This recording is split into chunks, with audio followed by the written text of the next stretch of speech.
नमस्कार साथियों। आप जैसे देख रहे हैं कि बहुत सारे बच्चे बेसब्री से इंतजार कर रहे हैं एमपीएसआई का, पुलिस कांस्टेबल का। लेकिन ईएसबी ने अभी उनकी भर्ती तो नहीं दी, लेकिन बीच में एक भर्ती जरूर डाली है। और आप देखेंगे ग्रुप टू ग्रुप थ्री की। अब बोले sir group two group three होता क्या? बहुत सारे बच्चे तो सोच रहे हैं कि सर ये क्या होता है। तो ठीक, आज हम देखते हैं कि कौन सी वैकेंसी है और आप तैयारी करें। मैं आपसे बार बार यही कहता हूं, अपनी तैयारी को इस लेवल पर करके रखें कि जब भी कोई वैकेंसी आए, वैकेंसी के समय पर आप यदि तैयारी करेंगे तो आप उस लेवल पर अप्रोच नहीं कर पाएंगे। आप पहले से उस लेवल की तैयारी करेंगे, जब वैकेंसी आए ना तो आप वेट एंड वॉच कर रहे होते हो और एक बार की तैयारी आप जिस जिस एग्जाम के लिए एलिजिबल हो उस एग्जाम को दें और आप बिल्कुल उस एग्जाम को निकालने के लेवल पर रहे, उस लेवल पर तैयारी करें। अब आप देख रहे हैं कि मध्य प्रदेश कर्मचारी चयन मंडल भोपाल के द्वारा समूह टू उप समूह थ्री पदों की भर्ती हेतु संयुक्त भर्ती परीक्षा 2025 का नोटिफिकेशन जारी किया है। इस नोटिफिकेशन की बात करूं तो आप देखेंगे कि आवेदन को भरने की प्रारंभ तिथि 9 सितंबर से ये फॉर्म भरना स्टार्ट हो जाएंगे। अब बच्चों को सबसे ज्यादा डाउट आता है कि सर ये ग्रुप टू सब ग्रुप थ्री मतलब समूह टू उप समूह थ्री होता क्या है। एक्चुअल में क्या है कि अलग अलग हमारे मध्य प्रदेश में बहुत सारे अलग अलग डिपार्टमेंट है। डिपार्टमेंट में भी यदि कहा जाए तो इसको हर डिपार्टमेंट में कम कम पोस्ट होती है। उन कम कम पोस्ट के लिए वो डिपार्टमेंट अपना खुद की एग्जाम नहीं कंडक्ट करवाते हुए सभी डिपार्टमेंट मिलते हैं और सभी डिपार्टमेंट एक साथ में एक भर्ती ऑर्गेनाइज करवाते हैं। वही होता है समूह टू उप समूह थ्री। बोले कैसे? जैसे हमने कहा मत्स्य विभाग है, हमने देखा कनिष्ठ एवं आपूर्ति विभाग है, हमने देखा बीज उद्योग है। सब अलग अलग जगह की सभी लोग दो दो चार चार पांच पांच सात सात पोस्ट मिलते हैं। जैसे हम बोलते हैं ना कि यदि हमें कोई चीज करना है तो यदि आप एक साथ बल्क में इतना नहीं दे सकते हो तो कंट्रीब्यूट कर लो। अब ये जो भर्ती होती है सभी विभाग के पास में जो पोस्ट ऑन खाली रहती है सभी लोग अपनी पोस्ट ऑन बताते हैं और उसके बाद निकलती है। और अभी भी इस भर्ती में भी यदि कहा जाए तो कम से कम 28 डिपार्टमेंट है और 28 डिपार्टमेंट ने भी कम से कम 57 अलग अलग पोस्टों ने उनके लिए भर्ती निकाली है। तो आप देखेंगे कि इतनी सारे डिपार्टमेंट इतने, तो हर पोस्ट के लिए हर कोई व्यक्ति एलिजिबल भी नहीं है। उसके लिए एक स्पेशली क्राइटेरिया मांगा है, मतलब एजुकेशन भी वैसा होना चाहिए या फिर आपका एक्सपीरियंस उस लेवल पे होना चाहिए। तो अभी हम देखेंगे इसके थ्रू कि आपसे क्या क्या मांगा गया और क्या चीजें। तो इसके आवेदन पत्र भरने की प्रारंभ तिथि 9 सितंबर 2025 है। आवेदन पत्र भरने की अंतिम तिथि है 23/9/2025। संशोधन करने की पहली बार में इतना अच्छा भरो कि हमें एग्जाम फॉर्म में कोई संशोधन ही ना करना पड़े, क्योंकि ये संशोधन करने के लिए जाते हैं फिर व्यक्ति कहीं ना कहीं उलझ जाता है, क्योंकि हम चेक तो करते नहीं। साथ ही उन्होंने कहा है कि इसकी एग्जाम कब से है तो 28 अक्टूबर 2025 से इसकी परीक्षा स्टार्ट होगी। अब भगवान मालिक है कि आयो ईएसबी बोल तो देता है लेकिन करवा कुछ नहीं पाता है। जैसे टीचर्स की एग्जाम का कहा था कि हम 31 अगस्त से ले लेंगे, उसको उन्हें अक्टूबर में डाली। आबकारी की सितंबर में डाली। तो ये साथ ही यदि कहा जाए ये पेपर होगा तो 3 घंटे होगा, 9 से 12 बजे तक 3 घंटे का, 3 से 6 बजे तक 3 घंटे का। मतलब एक व्यक्ति एक बार पेपर देगा लेकिन 2 पालियां चलेगी इसमें। अब अपन इस पूरी चीजों को देखें कि इसमें क्या क्या दिया हुआ है। तो एक अलग अलग विभाग के बारे में दिया है। ये प्रारंभिक वगैरह इतना इंपॉर्टेंट नहीं है। हाँ, कैसे है उप समूह टू उप समूह थ्री पदों की भर्ती है तो संयुक्त भर्ती परीक्षा। कैसी पोस्ट है? तृतीय श्रेणी की पोस्ट है कि ये तृतीय श्रेणी की पोस्ट है। समूह टू उप समूह टू प्रश्न पत्र की कुल संख्या 1 है, कुल अंक 200 है। अब यदि कहा जाए तो दोनों चीजें बराबर है। संबंधित विषय मतलब पार्ट बी वाला जो रहेगा 100 नंबर का पार्ट एक ही पेपर होगा, और पार्ट ए में जो यदि कहा जाए तो सामान्य ज्ञान, सामान्य हिंदी, सामान्य अंग्रेजी, सामान्य गणित, सामान्य तार्किक योग्यता, सामान्य विज्ञान, सामान्य कंप्यूटर योग्यता। 100 नंबर का पूरा ये है, 100 नंबर का टेक्निकल है। यदि आप सोचे कि हम एक को पढ़ के सिलेक्ट हो जाए तो ऐसा हो नहीं सकता, आपको दोनों चीजें पढ़ना है। साथ ही जो बच्चे इस पार्ट को पढ़ना चाहते हैं, पार्ट ए को, हमारी दीपश्री एकेडमी की एप्लीकेशन पर पूरा कंप्लीट कोर्स अवेलेबल रहेगा इस पूरे के पूरे पार्ट का। तो जो भी बच्चे इस क्लास को ज्वाइन करना चाहते हैं आप जुड़े, और हम बिल्कुल इसका एक कोर्स ही वापस और न्यू स्टार्ट करने वाले हैं। तो आप इसमें जुड़े, हम यहां पर आपको कंप्लीट उन चीजों को प्रोवाइड करेंगे। फिर हम चले आगे। तो अब बात आती है पोस्ट की कि कौन कौन सी क्या क्या एज क्राइटेरिया। तो खुली प्रतियोगिता में सीधी भर्ती से भरे जाने वाले पदों के लिए 18 से 40 वर्ष एज होना चाहिए।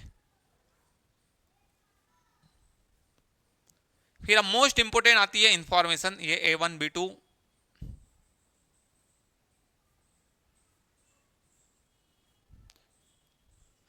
अब आप देखेंगे कि सर ये ऐसा क्या है। अब देखिए आप, अब यहां पर विभाग का नाम दिया है रेशम संचालनालय मध्य प्रदेश भोपाल, लोअर बेसमेंट सतपुड़ा भवन भोपाल। ये पहला विभाग है। उसने कितने प्रकार की, तो 2 टाइप की पोस्ट निकाली है। पहली है सीधी भर्ती, दूसरी भी है सीधी भर्ती। पहली सीधी भर्ती किसके लिए? कनिष्ठ रेशम निरीक्षक के लिए है। दूसरी भर्ती है फील्ड ऑफिसर। मतलब मैं आपसे कहूं, विभाग एक हो गया, उस विभाग ने 2 टाइप की भर्ती निकाली है, कनिष्ठ रेशम निरीक्षक, फील्ड ऑफिसर। उसी में यदि कहा जाए कुल पोस्ट कितनी है, तो 28 पोस्ट है कनिष्ठ रेशम निरीक्षक की। यूआर की 9 है, एडब्ल्यूएस की 2 है, अनुसूचित जाति की 4 है, अनुसूचित जनजाति की 6 है, ओबीसी की 7 है। फील्ड ऑफिसर की कितनी है, तो 9 पोस्ट, 3 जनरल की, एडब्ल्यूएस 0 है इसमें, अनुसूचित जाति 2, जनजाति 2, ओबीसी। मतलब एक विभाग में 2 अलग अलग पोस्ट। उसी प्रकार से ऐसे अलग अलग विभागों के बारे में उन्होंने दिया है। और आप इसे देखेंगे तो 1 से लेकर के कितने कॉलम तक आ गया, 17। यहां पर कितने आ गए, 23। मतलब 17 अलग अलग विभाग है, 23 प्रकार की पोस्ट है। ये तो एक पेज पे है। अब और आप आगे देखें, इधर आप देखने के लिए जाएंगे 18 महात्मा गांधी स्मृति चिकित्सा महाविद्यालय इंदौर से संबंध, school of excellence for I Indore. कौन सा? 18वें नंबर का डिपार्टमेंट 18वां आ गया। पोस्ट कौन सी आ गई? 24वें नंबर की सीधी भर्ती स्टेटिशियन, एक पोस्ट है केवल उसकी। इसी प्रकार से आप देखते हुए जाएंगे, आप यहां पे आएंगे संचालनालय चिकित्सा शिक्षा मध्य प्रदेश भोपाल, शासकीय चिकित्सा महाविद्यालय सतना के लिए है। काय के लिए? Occupational therapist. शासकीय चिकित्सा महाविद्यालय सिवनी के लिए है, ऑक्यूपेशनल थेरापिस्ट। तो ये अलग अलग विद्यालय के हिसाब से।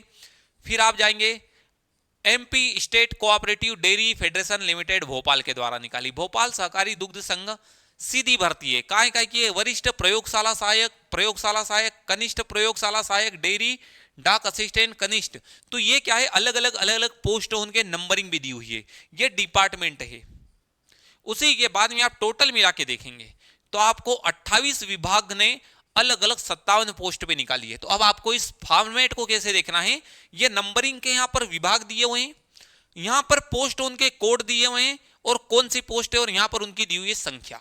टोटल मिलाकर के यदि कहा जाए तो टोटल कितनी है? 339 पोस्ट आई है, 339 पोस्ट आई है जिसके लिए भर्ती निकाली है। बोले सर इसका हम कहां से पता करें कि कौन हम एलिजिबल है, किसके लिए और किसके लिए नहीं है? तो इन्हीं चीजों को उन लोगों ने फिर डिटेल में दिया है। सबसे पहला हमने क्या देखा था? रेशम वाला, रेशम संचालनालय मध्य प्रदेश भोपाल, लोअर बेसमेंट सतपुड़ा भवन भोपाल मध्य प्रदेश। रेशम संचालनालय मध्य प्रदेश भोपाल लोअर बेसमेंट का पत्र क्रमांक ये था, उसके अंतर्गत पद। सबसे पहले बात करें आरक्षण तालिका। अब वहां पर आपने देखा सबसे पहले नंबर पर क्या था? इस विभाग का नाम था।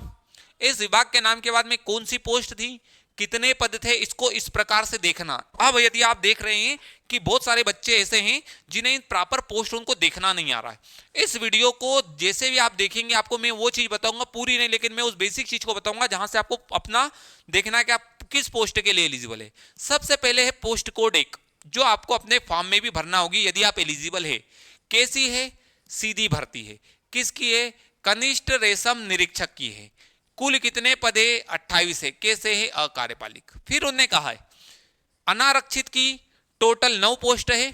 इस 9 पोस्ट में से 5 पोस्ट ओपन में है, 4 पोस्ट महिलाओं के लिए रिजर्व है। अब यदि फिर कहा जाए ईडब्ल्यूएस की कितनी है? 2 पोस्ट है, एक मेल के ओपन है, एक फीमेल के लिए है। उसी के बाद में हम कहे एससी की कितनी है? तो 4 पोस्ट है, 3 ओपन, एक फीमेल के लिए। वहां पे फिर हम देखें एसटी की कितनी है? तो 6, 4 ओपन, 2 फीमेल के लिए।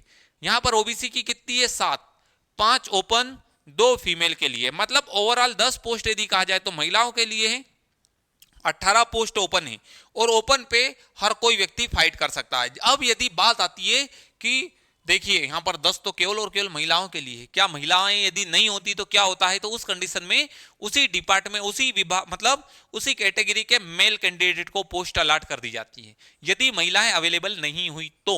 अब उसके लिए उन्होंने क्वालिफिकेशन मांगा है कि कौन व्यक्ति इसके लिए एलिजिबल है। तो ये उसका वेतनमान। शैक्षणिक योग्यता की बात करें तो किसी मान्यता प्राप्त विश्वविद्यालय से जीव विज्ञान, कृषि विज्ञान में स्नातक उपाधि एवं वैकल्पिक अर्हता के रूप में कंप्यूटर संचालन का ज्ञान होना चाहिए। अब यदि उसने कहा जाए ज्ञान की बात करी, कोई उपाधि डिप्लोमा की बात नहीं करी, उसने ये कहा है कि वैकल्पिक अर्हता के रूप में कंप्यूटर संचालन का ज्ञान होना चाहिए। अब आपको समझ में आ गया, सबसे ऊपर दिया है विभाग, दूसरी दी है पोस्ट कोड, तीसरी दी है पोस्ट, कितनी पोस्ट है और उसको अलॉट किया है, और नीचे दिया हुआ है यहां पर वेतनमान और शैक्षणिक योग्यता। अब आप इसी में जाएंगे तो आपको नीचे कि आपको नीचे उसी को 87 और 14% में भी उसे डिवाइड किया गया है। 87% के अकॉर्डिंग इसमें 25 पोस्ट रखी है, साथ ही 14% के ये 13% के अकॉर्डिंग 3 पोस्ट रखी है, उसके अकॉर्डिंग दिया है। आप इसी प्रकार से जितनी भी पोस्ट देखेंगे, हर एक पोस्ट को आप कैसे देखेंगे, आप उसके लिए एलिजिबल है या नहीं। सबसे पहले जाएंगे आप पोस्ट कोड पर। पोस्ट कोड में फील्ड ऑफिसर,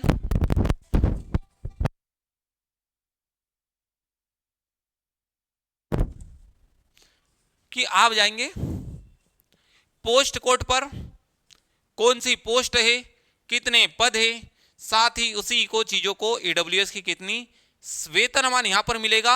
हर जिसको भी देखना है कि आप उस पोस्ट के लिए एलिजिबल है या नहीं, तो आप यहां पर देखिए शैक्षणिक योग्यता में किसी मान्यता प्राप्त विश्वविद्यालय से जीव विज्ञान, कृषि विज्ञान में स्नातक उपाधि एवं वैकल्पिक अर्हता के रूप में कंप्यूटर संचालन का ज्ञान होना चाहिए। मतलब अब आपको देखना क्या है, सबसे पहले तो पोस्ट का कोड देखें क्या मांगा है, और यहां पर देखें उसका क्वालिफिकेशन कि आप उसके लिए एलिजिबल है या नहीं। इसी प्रकार से आपको हर वो चीज जो पहले दिखाई गई है उन चीजों में पोस्ट का कोड, जैसे पोस्ट कोड 3, विभाग कितने नंबर का गया, अब यहां पर आप देखेंगे यहां पर 2 लिखा हुआ है, मतलब आगे जो डिपार्टमेंट दिया है 2 नंबर का दिया है, कहा महाविद्यालय दतिया के लिए। पोस्ट कोड कौन सा है, 3 है। बायोमेडिकल इंजीनियरिंग की है, 1 पोस्ट है, काय की जनरल की है, उसके लिए वेतनमान निश्चित वेतन रुपये 60,000 रुपए फिक्स है उसका वेतन। शैक्षणिक योग्यता बी होना चाहिए, बायोमेडिकल इंजीनियरिंग ऑब्लिक 30 बिस्तरी अस्पताल में 1 वर्ष का अनुभव, एक्सपीरियंस भी उसने मांगा है। तो अब आप जितने भी विभाग देखेंगे सब विभागों के लिए जैसे नंबर 3 लिखा है, अब आपको देखना है सबसे पहले नंबर, कार्यालय आयुक्त नगर पालिक निगम ग्वालियर मध्य प्रदेश, मतलब यहां पर आरक्षण पोस्ट कोड क्या है, तो 5। कैसी है, स्वच्छता निरीक्षक के कुल कितने हैं, 5 पद। अब यहां पर उन्होंने डिवाइड किया है। अब यहां पर भूतपूर्व सैनिक है, संविदा कर्मी के 2 पद है और 3 ये। अब वेतनमान भी दिया है, शैक्षणिक योग्यता बीएससी एवं मान्यता प्राप्त संस्थान से स्वच्छता विषय में डिप्लोमा। उसी के बाद में हर डिपार्टमेंट के बारे में आप देखिए, किसी के भी बारे में देखिए, यदि आप किसके लिए एलिजिबल है तो आप सब में जाए, आपका क्वालिफिकेशन देखें। सबसे पहले आप विभाग देखिए, जो यहां पर लिखा है उस टेबल में 90 नंबर पे यही लिखा था, सहोदराय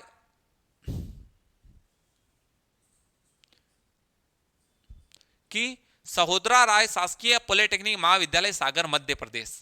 केसीए पोस्ट कोड 13, सीधी भर्ती, प्रयोगशाला तकनीशियन विज्ञान 2 पद है, उसके लिए वेतनमान दिया है, नीचे शैक्षणिक योग्यता। तो आप सभी जो भी अपने क्वालिफिकेशन के अकॉर्डिंग देखें कि आप किस पोस्ट के लिए एलिजिबल है, उसके लिए आप फॉर्म भर सकते हैं। अब बहुत सारे बच्चों को लग रहा होगा कि सर पोस्ट तो इतनी कम है, तो हर व्यक्ति हर चीज के लिए एलिजिबल नहीं है।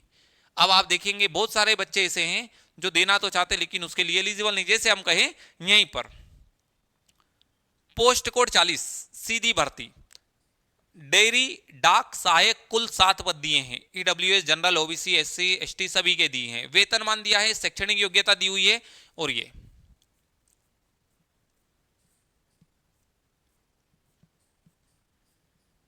अब ये आप देखेंगे इसी प्रकार से जाते जाते पोस्ट कोड 57 उसके बारे में दिया है, साथ ही 87-13 के फॉर्मेट में दिया है। तो जितनी भी दी हुई है सब के बारे में आप अपनी इंफॉर्मेशन ऐसे चेक कर सकते हैं। साथ ही यदि कहा जाए नॉर्मलाइजेशन इसमें भी रहेगा, उन्होंने जो बताया है। और उसके बाद में आता है कि परीक्षा कब है, 28/10/2025 से प्रारंभ है, 3 घंटे का पेपर होगा, 200 मार्क्स का पेपर होगा। साथ ही ये फॉर्म भरने इन शहरों में परीक्षा आयोजित की जाएगी। अब बात आती है सबसे मेन इसका सिलेबस। तो 100 मार्क्स में सामान्य ज्ञान है, सामान्य हिंदी है, सामान्य अंग्रेजी है, सामान्य गणित है, सामान्य तार्किक योग्यता है, सामान्य विज्ञान है, सामान्य कंप्यूटर ज्ञान है। 100 मार्क्स में ये सभी है और 100 मार्क्स में यह संबंधित विषय। अब आप तैयारी करें इस लेवल की। जो भी बच्चे इस पार्ट ए जो दिया हुआ है इनके लिए आप ज्वाइन करना चाहते हैं, हमारी एप्लीकेशन डाउनलोड करें, दीपश्री एकेडमी की एप्लीकेशन। यहां पर आपको ये पूरे के पूरे टॉपिक मतलब एक कोर्स में ही आपको सब पूरी कंप्लीट चीजें मिल जाएगी। तो ठीक साथियों, ये थी आज की इंफॉर्मेशन जो ग्रुप समूह 2 उप समूह 3 के लिए भर्ती आई है। आप आज ही डाउनलोड करें हमारी दीपश्री एकेडमी की एप्लीकेशन। तो जहां पर, और ये उसी के बाद में समूह 2 भर्ती परीक्षा के लिए बेगा, सारिया, बारिया जनजाति के अभ्यर्थियों के लिए आवेदन पत्र का प्रारूप दिया गया है।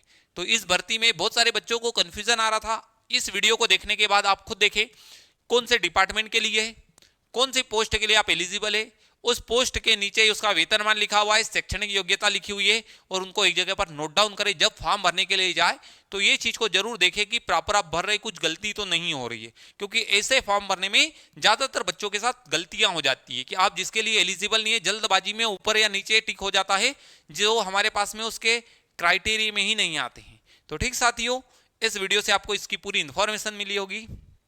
नमस्कार।